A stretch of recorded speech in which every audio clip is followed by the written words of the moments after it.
Hey guys, it's coreross and welcome to 6 News. So today what we're doing is testing the new hitbox and also bullet penetration that's coming with the new season, Shifting Tides. Now I'm not the first person to attempt to kind of convey the complexity of the hitboxes and the damage variables and everything in Rainbow Six Siege. I believe the first person I knew that did this was Level Cap, and he went over the hitboxes and what they all meant. And this was his graphic from back then. You can see how much it's changed. Look at the earmuffs. They used to be part of the hitbox. You know, they got shot, you died. And it was split into head, arms, torso, and legs for damage. However, then Rogue 9 came in and did an updated one once all the hitboxes were changed. This meant that the pouches and baggy clothes were no longer part of the hitbox.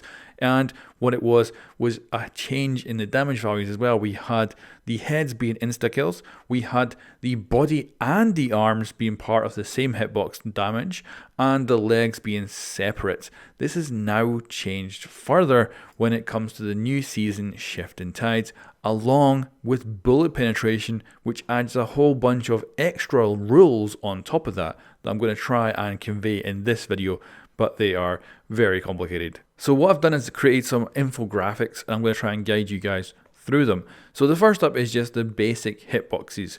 So of course the pouches, the baggy clothes are not part of the hitbox, and you can see that the head and the neck are the insta-kill points. So a bullet hits here, you are going to die. Now if you get hit by a shotgun pellet, that's not going to insta-kill you on the head, but for bullets it will, and that's from every gun that fires bullets in the game.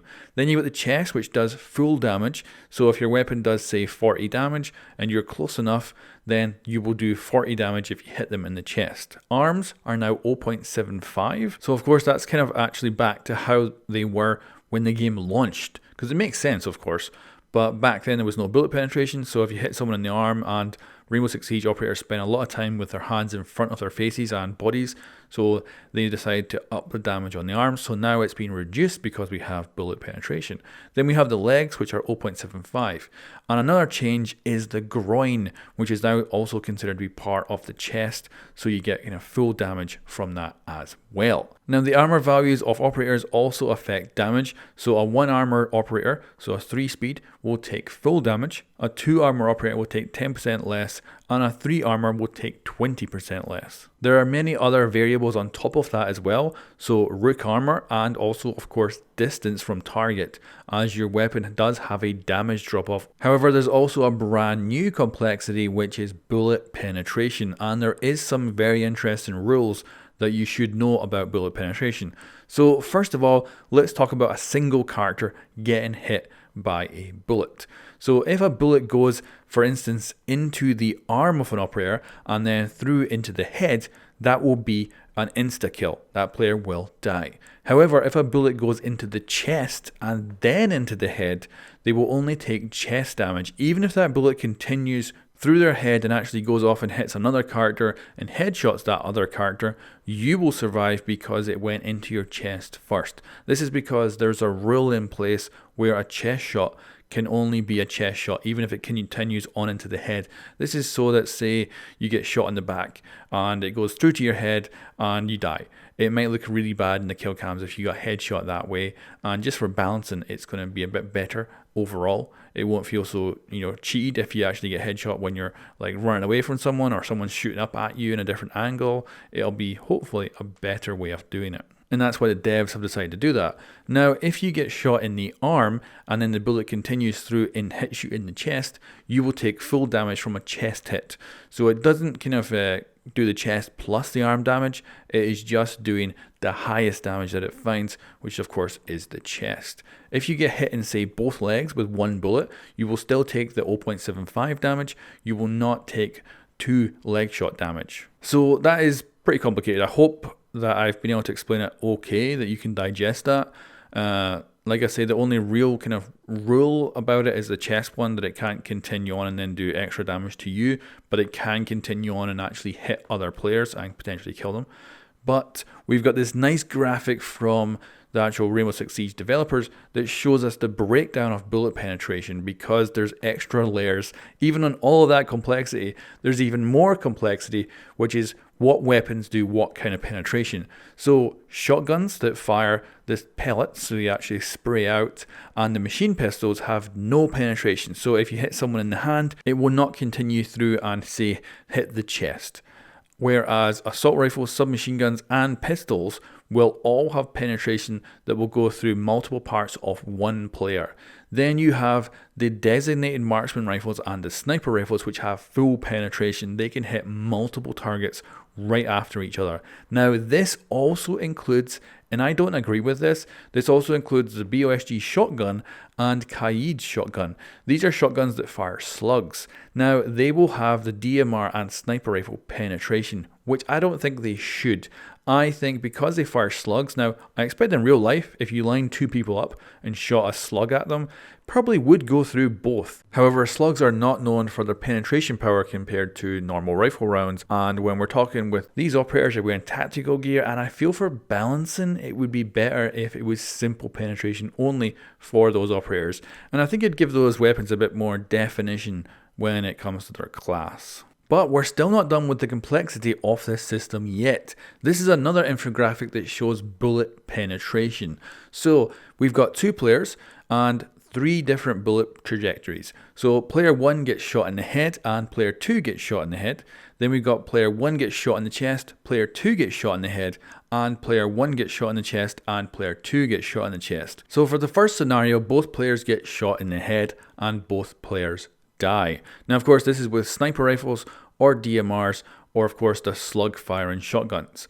Now the second scenario is the first player getting shot in the chest, they take full damage, and the second player gets shot in the head, they die. Now for the third scenario, the first player gets shot in the chest, takes full damage, and the second player gets shot in the chest and they take 70% of the damage. This is because the developers have implemented a rule where you will only take 70% of that full damage when it hits you if you get hit by a bullet that went through someone else. This is also the same with the arms as well, but of course the arms have the reduced damage already, so that means you then take 70% of that reduced damage as the damage that you get hit by when it comes to the bullet going through multiple targets. So yeah, I hope I managed to explain this relatively well. I hope the infographics helped. I expect if you shared these infographics just the way they are, they're probably not going to make much sense without me explaining it. But there's a blog post that Ubisoft has made which goes over some of this details. And I also want to say thank you to the many Ellas I killed testing all this stuff in the test server to see exactly where the damage reduction was. I also want to add in some special little Easter eggs when it comes to the damage that I wasn't expecting. Let's start with the brand new sniper. So of course body shots with this gun is a one shot down no matter what range you are at. However, hitting operators in only the legs or the arms will only cause 72 damage, and I believe going up to 3 armor it will actually go down to 50 damage.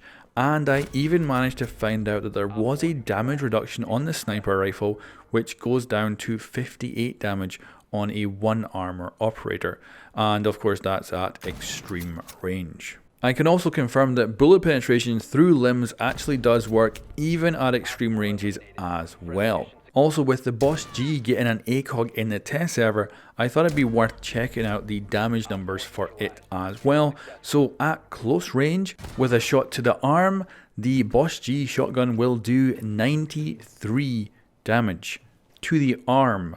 That is more than the sniper rifle of Cali at close range to the arm. Along with that, if we actually push that out to extreme ranges, a shot to the arm with the Boss G will actually do 60 damage at extreme range. And if you do a body shot at extreme range, it will actually do 80 damage. So the Boss G is an amazing weapon, especially now with an ACOG. And it's kind of weird that it does better than Dokubi's DMR, which of course makes much more sense for that actually being more powerful in some of these cases.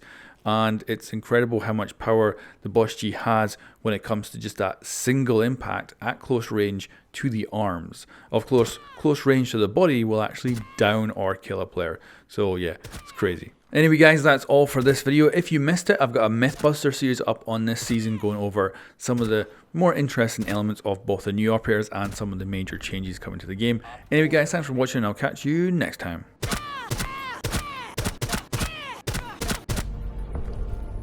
Op 4 eliminated.